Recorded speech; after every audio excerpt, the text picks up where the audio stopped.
she's not special. You haven't dated enough girl, bro. All girls are same in their own way, just their different body have different types, right? Emotionally they are become so unstable, right? Every girl like dancing, every girl is foodie, every girl is want to talk so much about themselves, about their exes. So how your girl is unique, bro? Every girl is same in their own way. I just say that when you explore all the girls, you will comparison.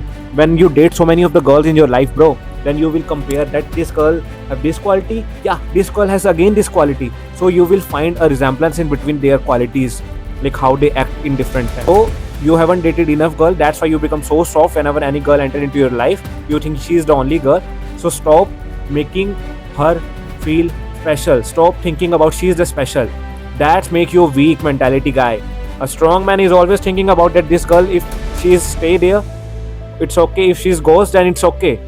He will not bother any about that either she stay or not.